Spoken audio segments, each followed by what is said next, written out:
प्यारे बच्चों, आज का हमारा टॉपिक है वो पिछले जो दो हमने टॉपिक किए हैं पश्चिमी घाट और पूर्वी घाट, उन्हीं से संबंधित है। पश्चिमी घाट और पूर्वी घाट में अंतर को आज मैं आपको बताऊंगी डिटेल में। देखिए बच्चों, सबसे पहले तो हम पश्चिमी घाट की अवस्थिति कहाँ है और पूर्वी घाट की अवस्थिति कहाँ है।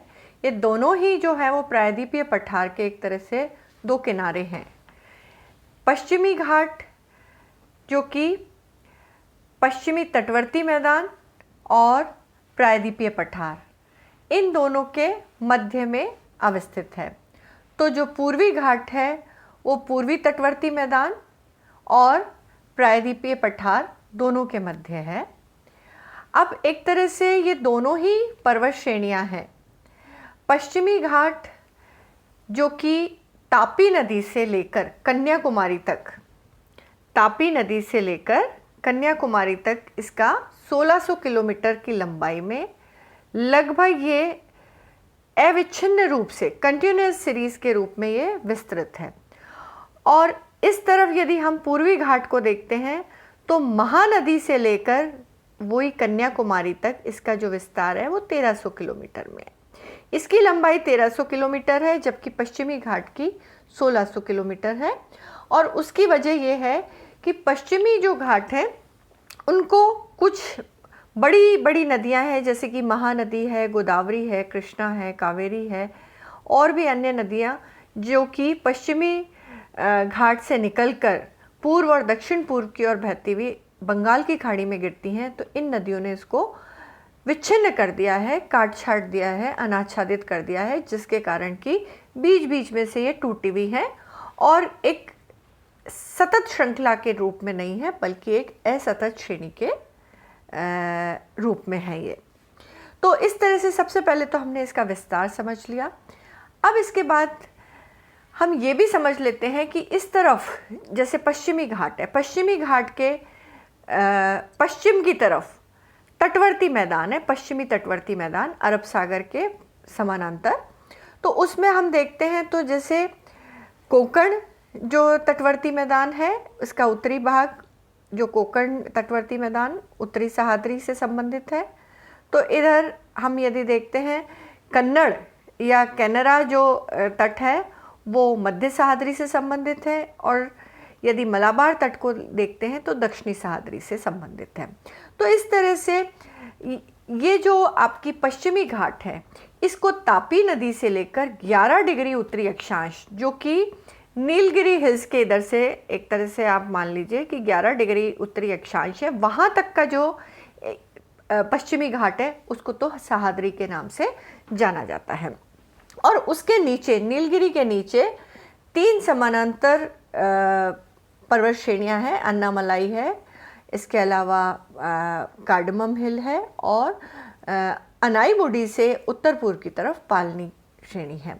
तो इस तरह से ये जो नीलगिरी के दक्षिण की जो हैं पहाड़ियाँ वो एक तरह के सदर्न माउंटेन कॉम्प्लेक्स के रूप में है, और इससे होते हुए ये कन्याकुमारी तक हम इसका विस्तार मान लेते हैं। कन्याकुमारी तक जो है पश्चिमी घाट है।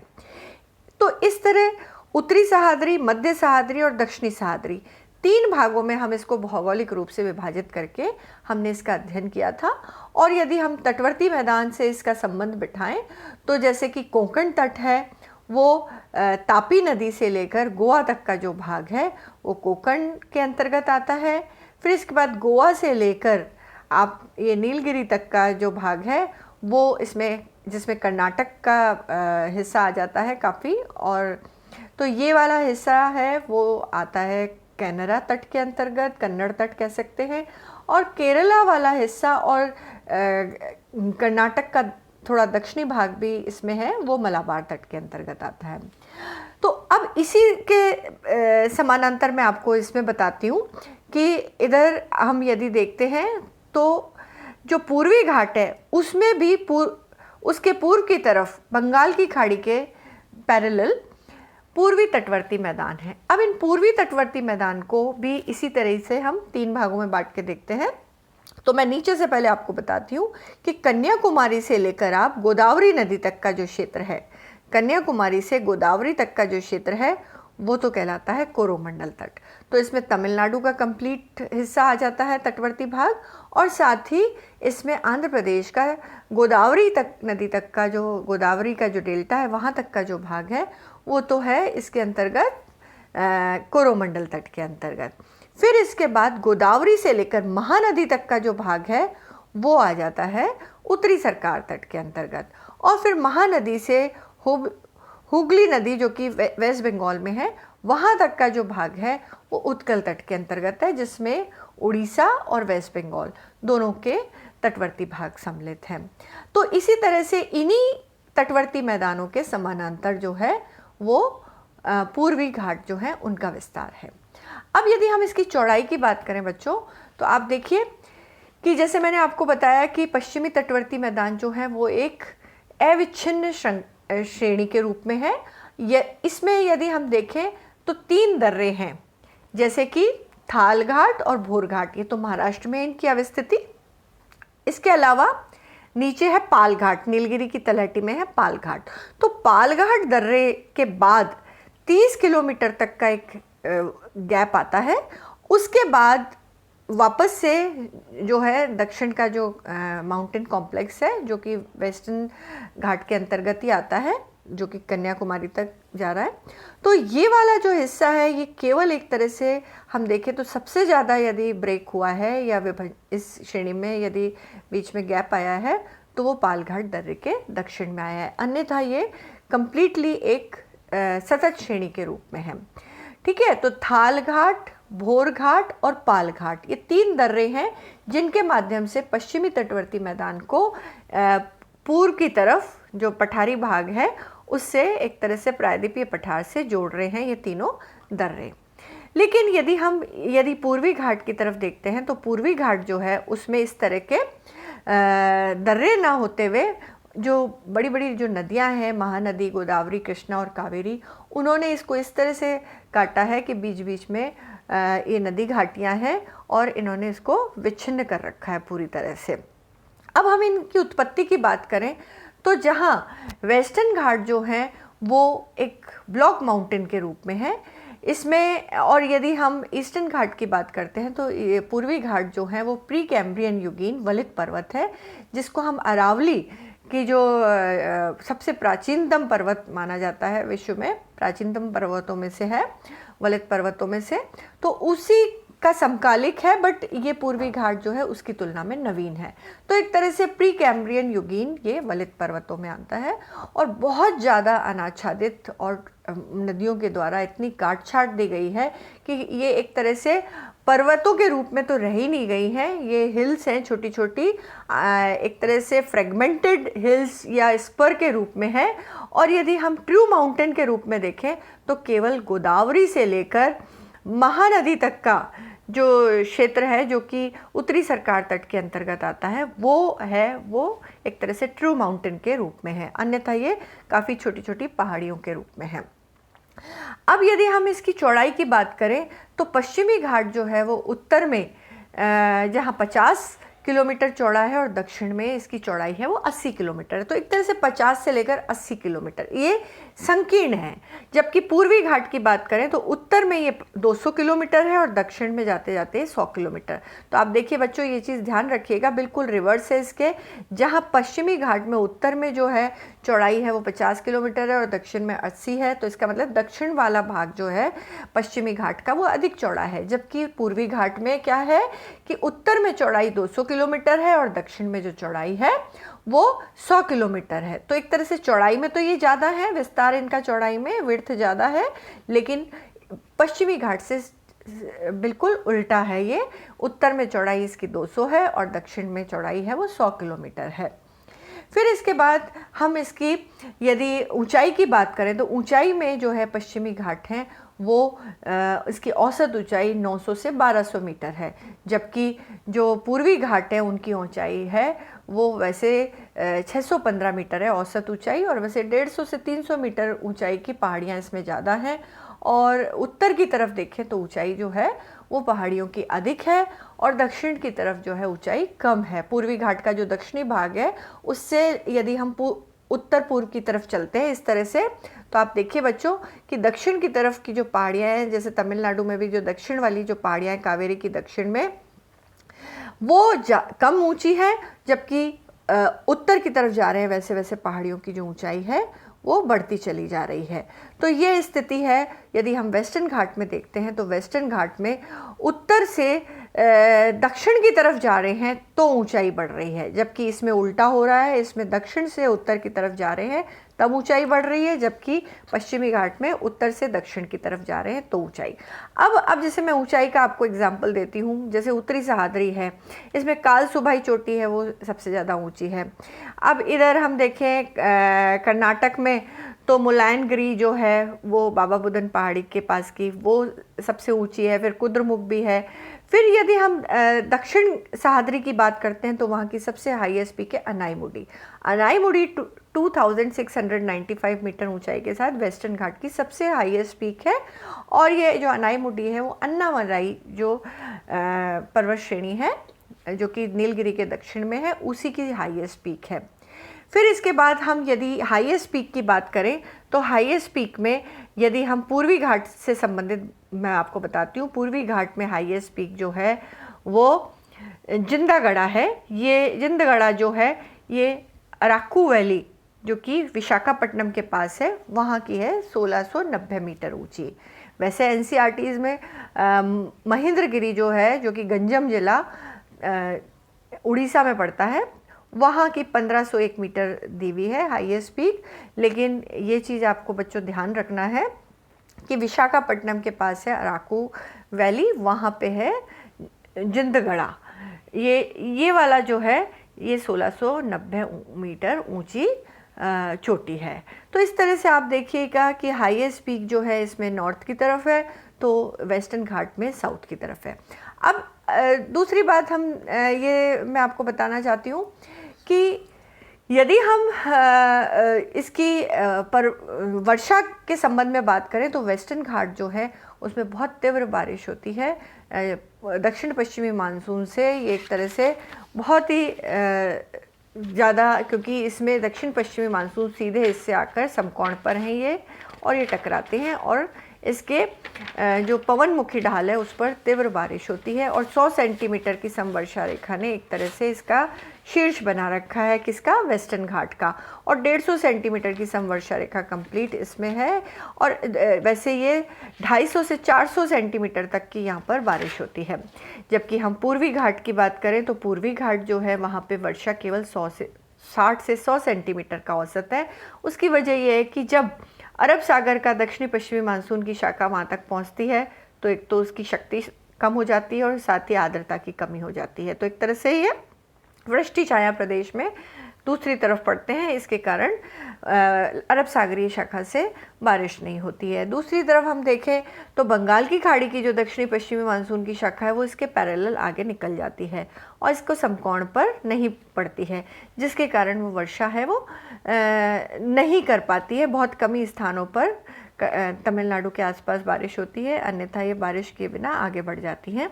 और लौटते हुए मानसून से ज़रूर यहाँ पर बारिश होती है और इसमें लौटते मानसून से जो कोरोमंडल तट है उसमें भी बारिश होती है और इधर जो ग्रीष्मकालीन मानसूनी जो पवनें होती हैं उनसे भी बारिश होती है। तो लेकिन बारिश का जो औसत है वर्षा का वो बहुत ही कम है और वो है 60 से 100 सेंटीमीटर। इसी कारण जहाँ हम वनों की बात करें तो जो सह्याद्री है या वेस्टर्न घाट है वहाँ आर्द्र सदाबहार वन पाए जाते हैं और बहुत ही जैव विविधता से परिपूर्ण है। यूनेस्को ने इसको वर्ल्ड हेरिटेज साइट में भी इसको सम्मिलित किया हुआ है। और जबकि जो ईस्टर्न घाट जो है वहाँ पर शुष्क पतझड़ वन से आर्द्र पतझड़ वन पाए जाते हैं। दलदली फॉरेस्ट, मैंग्रोव फॉरेस्ट है वो ज़्यादा देखने को मिलता है क्योंकि डेल्टाई भाग है और इस तरह की जो वनस्पति है वो ज़्यादा देखने को मिलती है। लेकिन यहाँ की जो है वो शुष्क पतझड़ से आर्द्र पतझड़ वन है वो अधिक देखने को मिलते हैं। तो इस तरह से बच्चों इसमें काफ़ी हम देखेंगे कि इनमें बहुत सारे डिफरेंस हैं। और इसके अलावा आपको पहाड़ियों के नाम, चोटियों के नाम, कहाँ पर कौन सी, अब जैसे इधर देखें तो हम नीलगिरी पर आकर ये दोनों मिलते हैं। ये चीज़ हमें ध्यान रखनी है कि नीलगिरी जो पहाड़ियाँ हैं वहाँ पर पश्चिमी घाट और पूर्वी घाट दोनों ही आकर जो है मेन सबसे पहले यहाँ पर आकर मर्ज हो जाते हैं। और ये जो नीलगिरी की पहाड़ियाँ हैं इसको 3 राज्यों की सीमा पर ये अवस्थित है। एक तो हम कर्नाटक, फिर इधर केरला और इधर तमिलनाडु, ये तीनों राज्य हैं, इनकी सीमा पर है नीलगिरी की पहाड़ियाँ। तो नीलगिरी की पहाड़ियाँ जो हैं वो एक तरह से दोनों के सम्मिलित मिलन बिंदु का काम कर रही हैं। फिर नीलगिरी की पहाड़ियों के दक्षिण में आ जाती है अन्नामलाई, अन्नामलाई के नीचे है कार्डमम हिल्स, और अन्नामलाई की जो हाईएस्ट पीक है अनाईमुडी, उससे फिर उत्तर पूर्व की तरफ जा रही है पालनी पहाड़ियाँ, जो कि फिर तमिलनाडु में चली जाती हैं। इसी तरह की कुछ पहाड़ियाँ हैं वो हमें यहाँ पर भी देखने को मिलेगी, जैसे वरुशनाद है, सिरोमलाई है, पंचामलाई है, शिवराय है, जवादी है, इधर पालकोंडा, वेलकोंडा, नल्लामाला, फिर इधर ऊपर जाते हैं तो महेंद्रगिरी है, फिर देवमाली है, गड़जात पहाड़ियाँ हैं, सिमलीपाल मैसिफ है। तो इस तरह से बहुत सारी अलग अलग जो स्टेट्स हैं उनमें अलग अलग हिल्स हैं, जिनके कि हमको पूरी तरह से कौन सी स्टेट में कौन सी हिल्स हैं ये हमको बिल्कुल पिछले हमने लेक्चर्स में इसको कवर किया था, उसको उसी अनुरूप हमको याद रखना है बच्चों। अब यदि हम स्टेट्स की बात करें तो आप देखिए, यदि हम वेस्टर्न घाट को देखें तो तापी से लेकर दक्षिण में ये हम इसको पूरा ले लेते हैं कन्याकुमारी तक विस्तृत है। तो इसमें गुजरात का हिस्सा भी आ जाता है, महाराष्ट्र आ जाता है इसके अंतर्गत कर्नाटक आ जाता है, केरला आ जाता है। ये सारा का सारा जो ये सारे स्टेट्स हैं जो पश्चिमी तटवर्ती मैदान के अंतर्गत हैं, वो उनके ही समानांतर ये फैली हुई हैं। तो इधर और तमिलनाडु जो है वो दोनों तरह की जो हिल्स हैं उनको रखता है। इसी तरह से हम पूर्वी घाट की बात करते हैं तो पूर्वी घाट जो है वो उड़ीसा से आप दक्षिण की तरफ चलें तो आंध्र प्रदेश है, फिर तमिलनाडु आ जाता है, फिर इधर तेलंगाना और कर्नाटक और केरला का वायनाड जिला। कर्नाटक में और तेलंगाना में इसका कुछ ही अंश हैं जो कि पूर्वी घाट जो है उससे संबंधित हैं, जैसे कि एरामलाई, नल्लामलाई है वो तेलंगाना में है। ठीक है, तो इस तरह से आपको कुछ पहाड़ियाँ हैं जो कि कॉमन है, सीमा पर हैं, उनको भी आपको ध्यान में रखना है बच्चों। अब मैं इसका आपको एक दो आपको और चीज़ें बताना चाहती हूँ।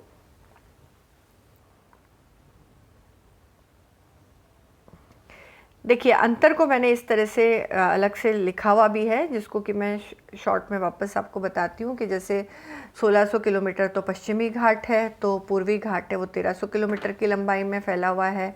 और ये मैंने आपको बताया ही था कि ये तापी नदी से लेकर कन्याकुमारी तक है, तो ये महानदी से लेकर कन्याकुमारी। आप इसमें महानदी के साथ कन्याकुमारी जो तमिलनाडु का दक्षिण में है वेंगई नदी है वहाँ तक बोल सकते हैं, जहाँ ये अरब सागर के समानांतर और तो ये है बंगाल की खाड़ी के समानांतर जो तटवर्ती मैदान है उन्हीं का एक तरह से किनारे पर अवस्थित है। फिर औसत ऊंचाई जहाँ पश्चिमी घाट की अधिक है 600 से 1200 मीटर है, और दक्षिण में ऊंचाई अधिक है, उत्तर की तरफ है वो कम है। तो इसमें उल्टा है, ये इसकी औसत ऊंचाई आप वैसे 615 मीटर है और 150 से 300 मीटर ऊंची पहाड़ियाँ भी हैं यहाँ पर। कम दक्षिण की तरफ कम ऊंचाई है और उत्तर की तरफ जा रहे हैं तो ऊंचाई बढ़ रही है।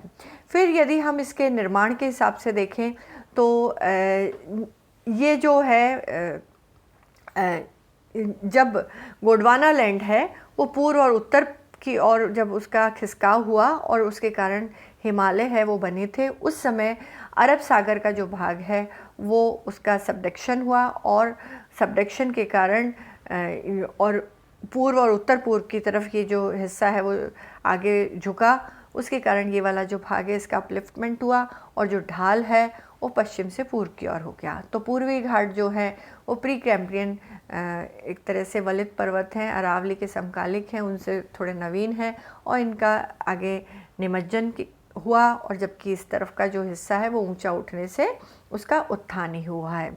और इसके कारण यहाँ पर क्या है कि एक तरह से सीढ़ी कगार बन गया है अरब सागर की तरफ बिल्कुल, और उसमें ट्रैपन होता है, एक तरह का सीढ़ी नुमा जो ढाल है वो देखने को मिलता है।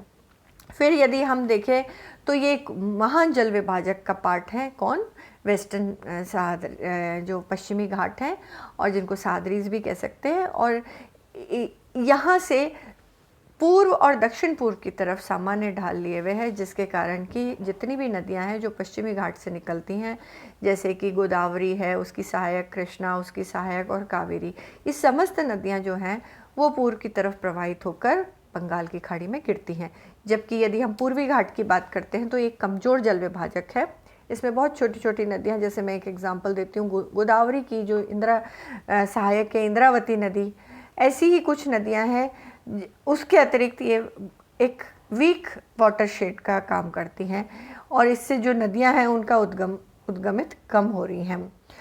फिर इसके बाद यदि हम संरचना की, जैसे मैंने आपको बताया कि जो पश्चिमी घाट है उनका सीढ़ी नुमा संरचना है, इसको ट्रैपन स्ट्रक्चर भी कह सकते हो, और एक ब्लॉक माउंटेन के समान है ये।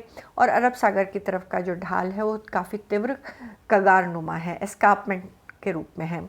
तो इधर प्री कैम्ब्रियन युगीन जो पूर्वी घाट है वो प्री कैम्ब्रियन युगीन वलित पर्वत हैं, और वर्तमान में ये बहुत ही कट छट के ये अनाच्छादित पर्वत के रूप में रह गए हैं। और ये जो इसकी हिल्स हैं वो बहुत ही फ्रेगमेंटेड, एक तरह से स्पर और छोटी छोटी हिल्स के रूप में रह गई हैं। फिर इसके बाद यदि हम देखें तो वन जो है वो उसका सीधा संबंध बारिश से होता है, वर्षा से। जैसे कि मैंने आपको पहले बताया कि वेस्टर्न घाट जो हैं उनमें साउथ वेस्टर्न जो मानसून की जो अरब सागरीय शाखा है वो बिल्कुल समकोण पर आकर टकराती है, जिसके कारण कि वहाँ जो बारिश है वो अधिक होती है। 200 से 450 सेंटीमीटर तक है वहाँ पर बारिश। तो एक तरह से वर्षा ज़्यादा आर्द्र भाग होने के कारण आर्द्र सदाबहार वन पाए जाते हैं, तो ऐसे में जैव विविधता भी अधिक है। तो जबकि जो पूर्वी घाट है वहाँ 60 से 100 सेंटीमीटर ही बारिश होती है औसत। कम वर्षा का कारण एक तो अरब सागरीय शाखा जो है कमज़ोर पड़ जाती है, और साथ ही उसमें आर्द्रता की कमी आ जाती है जब तक वो पूर्वी घाट तक पहुंचती है। और इधर बंगाल की खाड़ी की जो शाखा है वो इसके पूर्वी घाट के समानांतर पड़ती है। तो दोनों ही वजह से यहाँ पर एक तरह से ग्रीष्मकाल में बारिश है वो कम होती है, और पूरे वर्ष का यदि हम औसत देखें तो 60 से 100 सेंटीमीटर है। इसी कारण यहाँ पर जो शुष्क से लेकर आर्द्र पतझड़ वन ज़्यादा देखने को मिलते हैं, जबकि पश्चिमी घाट है उसमें आर्द्र सदाबहार वन है वो अधिक देखने को मिलते हैं। तो जैव विविधता अधिक है किसमें? पश्चिमी घाट में, और पूर्वी घाट की तुलना में काफ़ी अधिक है। अब मृदा की बात करें तो चूँकि यहाँ का जो है नमी वाली जलवायु होने के कारण पश्चिमी घाट है उसमें लेटराइट मृदा जो है वो अधिक देखने का विस्तार ज़्यादा है, जिसके कारण बागाती फसलें हैं, स्पाइसेस वगैरह हैं, कॉफ़ी है, इन सब का उत्पादन होता है। तो पूर्वी घाट है उसमें एक तरह की लाल बालू मिट्टी, इसको सैंडी रेड सॉइल कहेंगे, और साथ ही नदियों की घाटियों में और डेल्टाई भागों में जलोढ़ मिट्टी है वो अधिक देखने को मिलती है। तो इस कारण चावल की खेती के लिए और मोटे अनाजों की खेती के लिए ये अधिक महत्वपूर्ण है। फिर इधर हम सर्वोच्च चोटी की बात करें तो ये आपको बच्चों नहीं भूलना है, अनाईमुडी जो है वो पश्चिमी घाट की सर्वोच्च चोटी है, 2695 मीटर अन्नामलाई श्रेणी में है। तो इधर जैसे एनसीईआरटी के हिसाब से आपको महेंद्रगिरी याद रखना है, जो कि गंजम जिले में है, 1501 मीटर ऊंची है, और उत्तरी सरकार तट के पास के जो पूर्वी घाट है उसमें अवस्थित है उड़ीसा में। तो हाईएस्ट पीक जो है जिंदागढ़ा जो है वो उसको हम याद रखें 1690, इसमें मैंने दे नहीं रखा लेकिन आप याद कर लीजिएगा, 1690 मीटर ऊंचाई के साथ जो जिंदगढ़ा है वो विशाखापट्टनम के पास अराकू घाटी में है, और ये हाईएस्ट पीक है। फिर इसके बाद यदि हम वैसे देखें तो ये अविच्छिन्न श्रेणी के रूप में है पश्चिमी घाट, केवल दर्रों से ही इसे पार किया जा सकता है, जैसे महाराष्ट्र में है थाल घाट, फिर भोर घाट और फिर पाल घाट। तो ये तीन, और एक सिनकोटा भी एक यहाँ पे दर्रा है दक्षिण की तरफ कार्डमम हिल में। तो इस तरह से बच्चों, और अंतराल की बात करें तो इन दर्रों के अलावा जो पालघाट के यदि हम के वहाँ देखते हैं तो पालघाट जो दर्रा है उसके उत्तर में 30 किलोमीटर का अंतराल है, बाकी ये श्रेणी अविच्छिन्न श्रेणी के रूप में है। तो इधर पूर्वी घाट है वो विच्छिन्न श्रेणी के रूप में है। पूर्व की ओर जो नदियाँ प्रवाहित हो रही हैं, बड़ी नदियाँ महानदी, गोदावरी, कृष्णा, कावेरी, उन्होंने इसको काट छाट के बहुत ही विच्छिन्न कर दिया है और बीच बीच में बड़े बड़े इसमें अंतराल हैं। चौड़ाई की बात करें तो ये संकीर्ण है। पश्चिमी घाट जो है 50 से 80 किलोमीटर ही चौड़े हैं, तो ये 100 से 200 किलोमीटर चौड़े हैं। फिर यदि हम चौड़ाई की भी बात करें तो उत्तर में पश्चिमी घाट की चौड़ाई 50 किलोमीटर है और दक्षिण जाते जाते ये चौड़ाई 80 किलोमीटर हो जाती है, जबकि इसमें उल्टा है। इसमें उत्तर में चौड़ाई है वो 200 किलोमीटर है, दक्षिण की तरफ जा रहे हैं तो चौड़ाई है वो 100 किलोमीटर रह जाती है। और आपको पश्चिमी तटवर्ती मैदान को दक्कन के पठार से पृथक करती है वो पश्चिमी घाट है, जबकि पूर्वी तटवर्ती मैदान और प्रायद्वीपीय पठार के मध्य है वो पूर्वी घाट है। तो और जैव विविधता के हिसाब से हॉट स्पॉट जो है काफ़ी एक तरह से विश्व के सबसे महत्वपूर्ण हॉट स्पॉट में माना जाता है। यूनेस्को ने इसको वर्ल्ड हेरिटेज साइट के रूप में दर्जा दिया है। 8th हॉटेस्ट हॉट स्पॉट है क्योंकि रिच बायोडाइवर्सिटी है, जबकि हॉट स्पॉट का यहाँ पे कमी है, जैव विविधता की कमी है। जनजातियाँ ज़रूर यहाँ पर बहुत अलग अलग तरह की पाई जाती हैं और आर्द्र से शुष्क से आर्द्र पतझड़ वन पाए जाते हैं। इसलिए यहाँ पर जो लकड़ी है वो पतझड़ वनों से संबंधित महत्वपूर्ण जो है टिम्बर यहाँ पर पाई जाती है। फिर इसके बाद यदि हम राज्यों की बात करें तो इसमें हम तापी से शुरू करते हैं कन्याकुमारी तक, तो गुजरात, महाराष्ट्र, गोवा, कर्नाटक, केरल और तमिलनाडु राज्यों में भी इसका विस्तार है। तो इधर हम यदि देखें तो इधर ये महानदी से लेकर दक्षिण में तमिलनाडु में वही कन्याकुमारी तक, और वैसे वेंगई जो नदी है वहाँ तक है। तो इसमें उड़ीसा, आंध्र प्रदेश, तमिलनाडु, तो ये तीनों जो राज्य हैं इनके भाग के अलावा तेलंगाना और कर्नाटक के कुछ भाग, और साथ ही केरल का वायनाड जो ज़िला है वो इसके अंतर्गत आता है, जिसमें कि पूर्वी घाट की पहाड़ियाँ फैली हुई हैं। फिर इधर हम देखें तो 3 तरह के तट हैं। यदि इसके समानांतर देखें पश्चिमी घाट के तो कोंकण तट उत्तर में है, कन्नाडा तट मध्य में है कर्नाटक के, और मलाबार तट है वो दक्षिण में है, जिसमें केरल संपूर्ण और कर्नाटक का दक्षिणी भाग आ जाता है। और इधर पूर्वी घाट में देखते हैं तो इसमें उत्कल तट है जो कि महानदी से लेकर हुगली नदी तक है। फिर उत्तरी सरकार तट है जो कि महानदी से गोदावरी तक का है, और गोदावरी से लेकर कन्याकुमारी तक कोरोमंडल तट के समानांतर फैली हुई है।